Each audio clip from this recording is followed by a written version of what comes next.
watching NBC4. Live from the area's leading news station, this is News 4 Today. The swine flu vaccine is almost here. Health officials expect shipments to arrive in D.C., Maryland, and Virginia as early as Monday. In Maryland, the initial doses will be nasal spray. That is only recommended for healthy people, though, between the ages of 18 and 49. Health officials say pregnant women and those with pre-existing conditions should wait for the injectable version.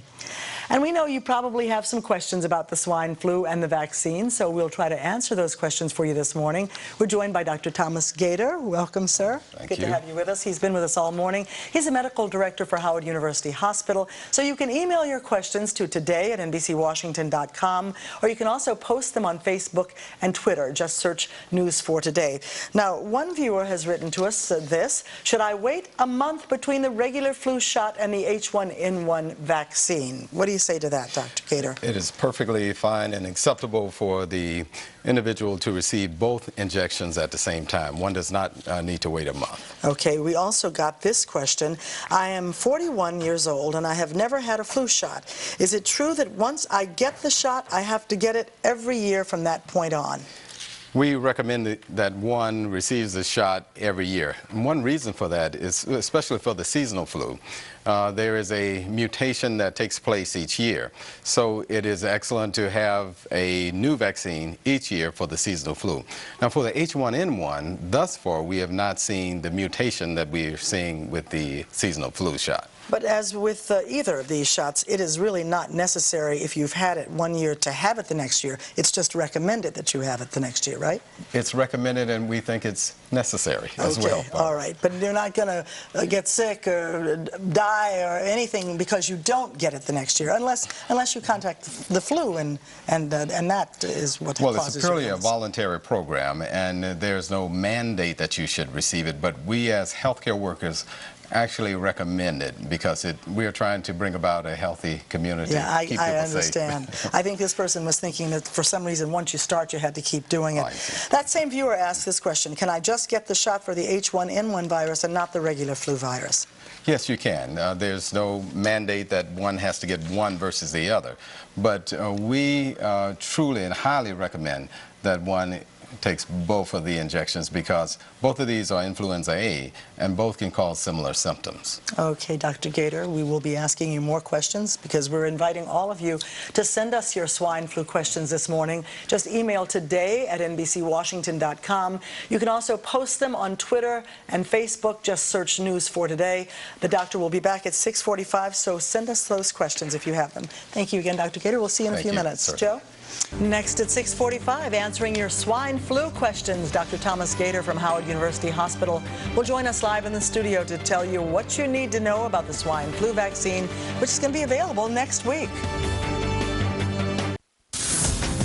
Well, the swine flu vaccine is coming to D.C. schools beginning in November. Students will be able to get vaccinated against the virus. That's the word from the Washington Post. According to the Post, the November timeline is operating under the assumption that the swine flu vaccine will be available on Monday. It will go to healthcare workers before students can get it then in November. Coolidge, Wilson, Cardozo, Dunbar, Eastern, Ballou, and H.D. Woodson high schools will serve as mass vaccination clinics. The vaccination will also be available at some community and rec centers, and of course I'm sure we'll have more on that as we get closer to that November date. So what are your questions about the swine flu and the vaccine? The doctor is in. He's here to answer some questions. Dr. Thomas Gaiter from Howard University Hospital has joined us, and thanks so much for being with us again. Thank you, Joe.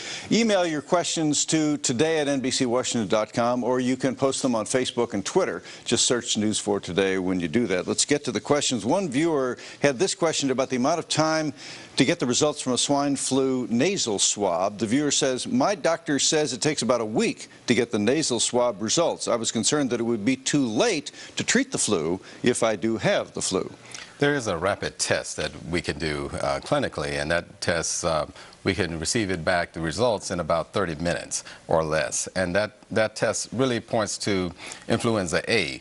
One does not need to wait a week after that for the culture to come back. One can go ahead and initially start the treatment. The treatment for the swine flu. If it is positive. So 30 minutes. Another viewer said this: I have recently been exposed to the swine flu. I was with this child on Sunday. She got sick on Tuesday and was diagnosed on Thursday.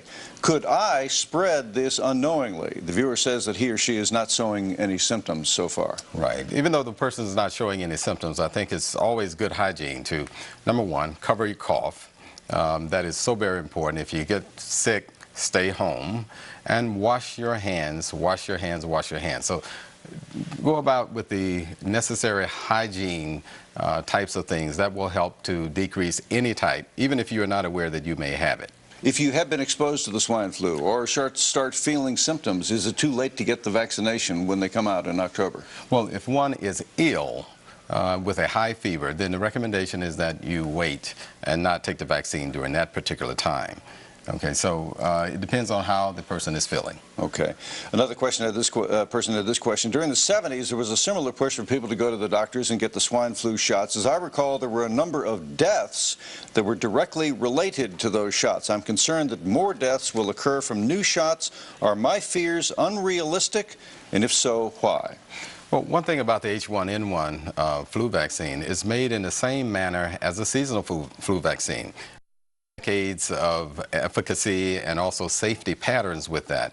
And thus far, we think this is a very safe vaccine. No indication that death would be caused by the H1N1 vaccine. We have no indication that deaths have occurred based on the trials, clinical trials that have been underway. Okay. In the past, back in the 70s, I recall there was Guillain-Barré's syndrome, which caused paralysis. Any fear of that with this vaccine? Well, there has been some fear and raised by some. There's not been any direct scientific evidence, but I will say this, that there is something called thimerosal, which is actually additive that is utilized as a preservative in vaccines, and one can opt to accept the vaccine which does not have this additive in it. So fairly safe vaccine, we think it's safe and we recommend it. But the additive might be dangerous? Well, the additive is something that individuals have been concerned about. We have seen no direct evidence or correlation that this has caused those types of illness. Thanks very much, Doctor. And you can send your questions to us. Just email today@nbcwashington.com. You can also post them on Twitter and Facebook. Just search News 4 Today. The doctor will also be back for News 4 Midday, which begins at 11 o'clock. Thanks very much. Thank you, Joe. Good to have you with us. Barbara?